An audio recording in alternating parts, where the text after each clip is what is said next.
Today we're going to talk about the brand new Warzone mode called Iron Trials 84, explaining how the mode works as well as what loadouts you should be checking out because the TTKs are drastically different when players have 250 health plus 150 plates. If you enjoyed the video, remember to hit the like button. If you want to find your way back, double check, make sure you are subscribed with notifications on. So I've been kind of gassing this one up for a little bit.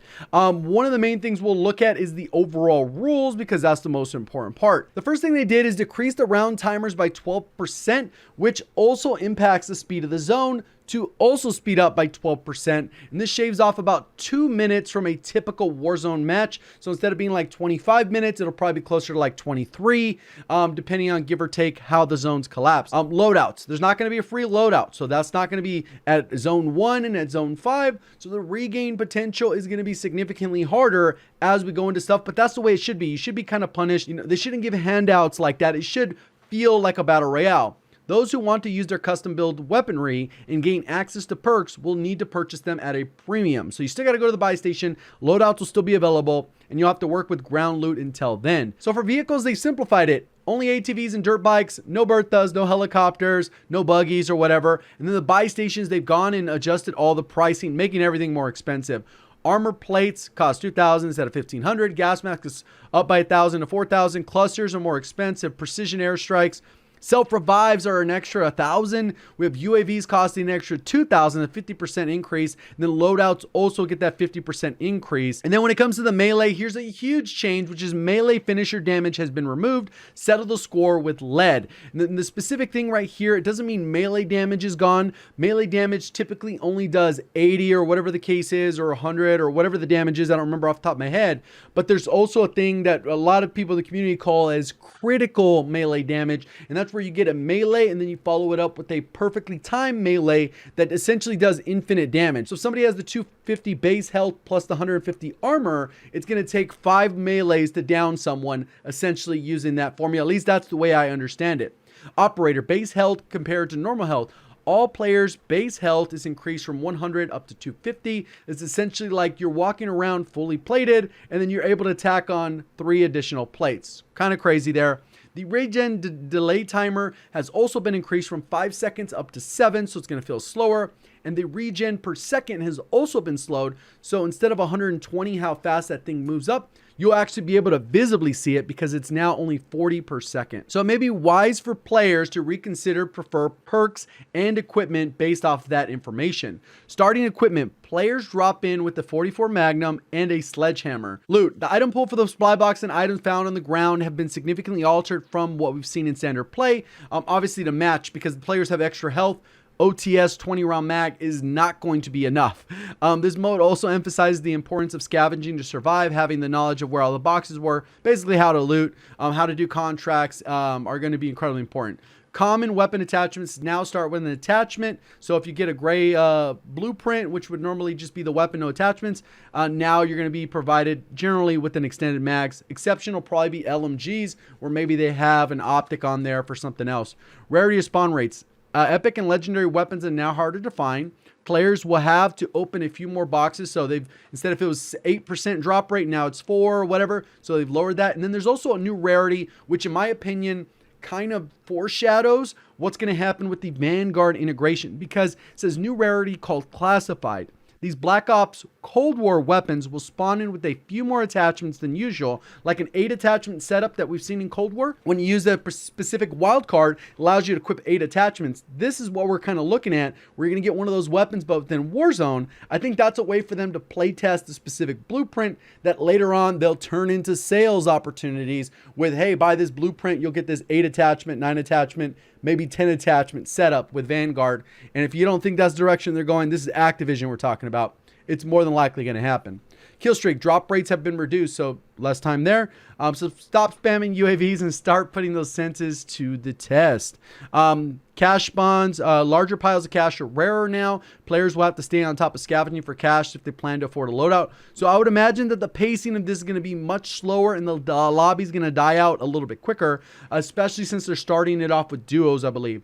Field upgrades, no dead silence, no stopping power rounds, period. So they've essentially based off what they've described so far, they've gone into a more traditional battle royale. They've raised the skill gap. So I would imagine the mode's not going to be as popular for really low skilled players, because everything that they've done is essentially how you would design it if you were trying to create a skill gap, which for most casuals, it can be a little bit wonky, but we'll see how that plays out and what the overall feedback is. Equipment, sniper rifles. A single shot from a sniper rifle will not down a player unless it's within 30 meters. And this so that you can kind of plan that accordingly. So snipers can be a little bit weird. Maybe use a little bit fast firing sniper, so that you can go ahead and try and get multiple headshots and they're not expecting it, because you are going to have a very long TTK where you're just going to be able to eat shots, where you're able to get those follow-up shots in. Stuns, decrease the stun effect duration by 50%. Huge difference there. That's something that should take place in the base game, at least in my opinion. Medical syringes, decrease the regeneration rate by 50%. And I think for that one, just because it would heal you way too quick.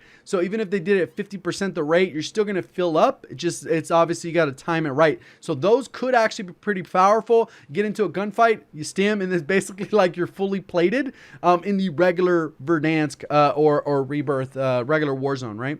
Gulag, loadouts. There's no akimbos in the Gulag.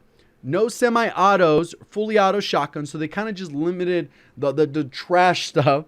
Limited selection of tactical equipment. So maybe you don't get stuns there, or maybe there's no noisemakers or whatever, decoy grenade. And then whatever you win the Gulag with, that's what you get sent back into the regular map. So if you happen to get a specific weapon that you like, it's going to be kind of working out where you're going to land in with that specific weapon. You'll have a leg up. Instead of just landing back with a random pistol, you'll have whatever you had. If you had stuns or lethals, you'll still have those.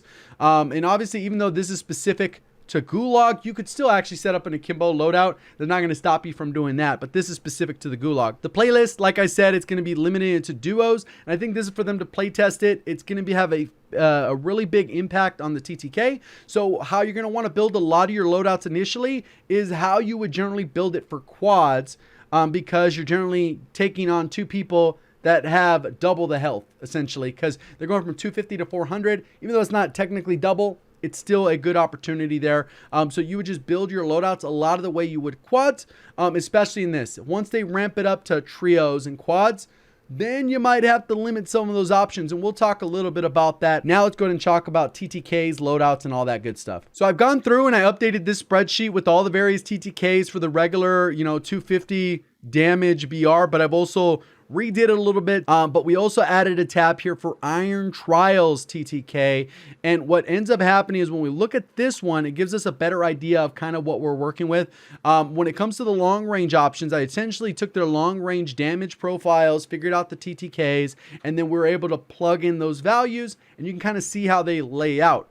I also put the max magazine size, and then we multiplied that by the average damage value. So I added the head, chest, stomach, limbs, combined all those numbers as an average, and then we were able to multiply that by the mag size.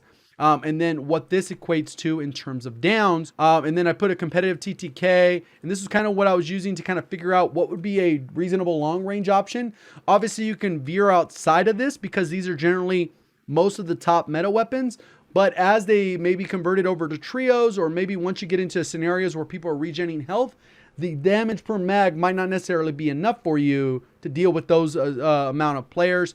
So we'll kind of see how it adjusts. But overall, it gives you a good indication of what's likely going to be good based off the TTKs at those values, based off the damage per mag at those values, and combining those and getting a general idea of what is practical. And it kind of limits some of the options here, but you'll kind of see how this works out. So XM4 would ideally be the top dog, and you use it as a long range option. You put on your GRU suppressor, longest barrel, foregrip, 60 round mag, 3x optic, or SUSAT, or 4x. You got whatever option there, and it's pretty straightforward build. MG82. This thing comes out huge because its TTK is so nasty, but it is a little bit of a higher skill weapon, so it would be harder for some to use. And the AMAX is kind of into it primarily because its headshot is reliable, but its overall TTK is still good, just not overdone and not broken. So this one could be good if like you're only dealing with duos, because this worked perfectly fine in quads. Just keep in mind that if you lack some efficiency, it's going to be struggling down players. This is at 50%. If you're accurate 50% of the time, you're only going to get 2 downs, so it's kind of borderline not feasible. So 1600 tends to be that cutoff for that reason. If you're looking at that damage per mag when you do 4 people, it's kind of like, if you're 50% accurate, kind of in a tricky situation. So that's where kind of the borderline is, 15, 16, 1700, around that point. Then we have the C58, which is a very solid option. We got good TTK times relative to the 400 damage needed. We have a decent mag size, damage per mag, downs is pretty good there. It's I would say that fits in. We got the Cold War AK, another solid option, almost identical to C58, but maybe slightly easier to use. EM2, very good, hard to use though, so that could be a little bit of a struggle, but the damage per mag, you're in a solid spot, where if you have 50%, you could down 2.5 players. PKM, LMGs are going to be stupid dominant because you're going to have to go through it. But this is going to truly test the LMGs, because you're going to be in situations where maybe you down 3, if it were trios, and then you have to reload or whatever, and you get caught. FARA, not too great in this scenario. Again, its TTKs are relatively comparable to what's above it, but its damage per mag is a little bit low. As you can see, it's already highlighted in red from the way that it scales. And then we have the Bruin, Stoner, pretty solid options. Then after that, SA87 could be good. But I don't think its TTK is particularly competitive, because you can see it's in the 1200 range, while everything else is more in the 1100 range. These are all within like 100 TTK of each other essentially, whereas the SA87 is borderline. I would say that it could, because you can still down 5 because the damage per mag, but you kind of get in a tricky situation. Same thing with the QBZ. Its TTK isn't necessarily competitive, but its damage per mag is okay. But then you have the M4A1, Groza, Grau, Krieg, and then M16. Great damage per mag, but you can see it's atrocious. So I just thought I'd throw it in there because a lot of people are gassing up the M16. Just wanted to know if it's meta within that. And then we got the close range options. You can kind of see how those line up. And this one gets a little bit stricter because a lot of these situations, like in these, you can get away with timing your reloads. Get to cover, you're challenging people at range. Up close, you get a quick dip into cover, reload. If you're going to be doing 2 or 3 reloads in one gunfight, it gets a little bit tricky, right? So the damage per mag is incredibly important for these guns. And then also the TTK. So when it comes to competitive TTK, they're all pretty competitive TTK. You can see that they're all from here to here. That's within about 100 milliseconds, which is pretty fast. They're all within 100 milliseconds. We're talking about 1 whole second. 100 milliseconds is negligible difference. So these top ones come out huge, but then that's where you got to factor in this downs and damage per mag. And you can see the titanium DMR broken. I think they'll eventually fix that, but we'll see. And then we have the Psykov, the OTS. These ones just don't compete because of the damage per mag. And then the AK-74U, it's right in line there. Oh, that one should have actually been a 1 here because it has enough. So AK-74U actually does fit in that mold. And that does allow you to actually do pretty good. The TTK is okay up close, nothing amazing, but the actual damage per mag is relatively competitive. Then we have the Kimbo M19s, pretty solid. Bullfrog, pretty good because the damage per mag. And then MAC-10, it's going to suffer a little bit. Maybe in a 1v1, you're good. But in a 2v1, 3v1, it gets a little bit rough because you get 2 people that can challenge you with essentially double the health, right? PPSH, I think it's okay. Its TTK is not amazing, but since all of these fit within that boundary, its damage per mag's pretty good when you put on that 71 round mag.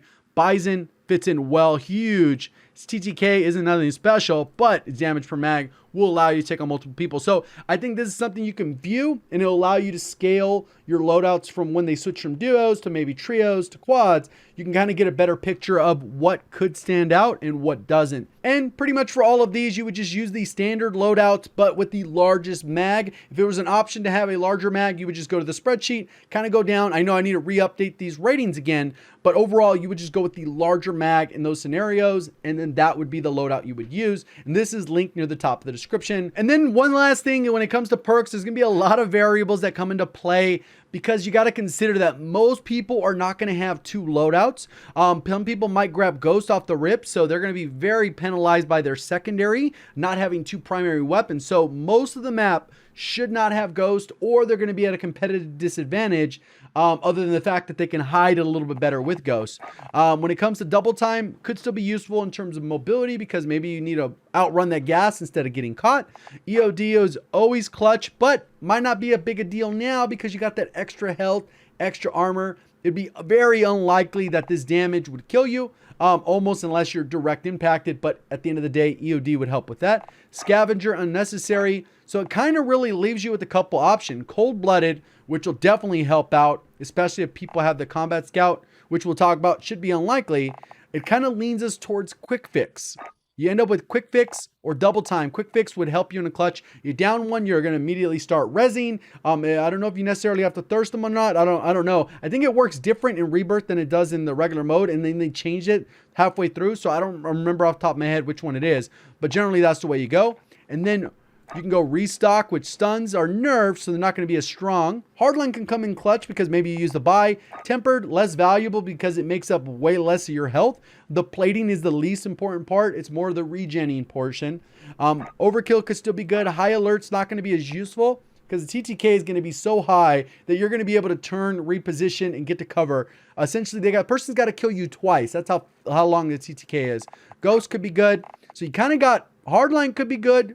Restock with the stims could be goated, and then we have Ghost. So you got like 3 good options there. And this one will probably mainly be amped because Combat Scout is heavily reliant on you being able to see the person, you see them, and then you kind of wall bang to get the thirst or whatever the case. I don't see it being as valuable, but it could be. Maybe you just mark it, especially since it's duos. It's not as important to mark, especially with 4 people, a little bit more important. Shrapnel, not worth. Battle Harden, not worth. Spotter could be, but more likely you could just eat that C4 or whatever. You'll be fine. Tracker. So amped ends up being probably the main go-to for this scenario. So that's kind of how it works. Hopefully you guys did enjoy the video, learned something new. If you did, please do me a favor, hit the like button. If you're brand new, want to find your way back, double check, make sure you are subscribed with notifications on. Also, just a heads up, my Gfuel code is discounted from the 16th to the 20th. If you're looking to stock up or try something new, 30% off, link in the description, or just code JGOD at checkout. Appreciate all the support on the content. Thank you for watching. As always, have a great day.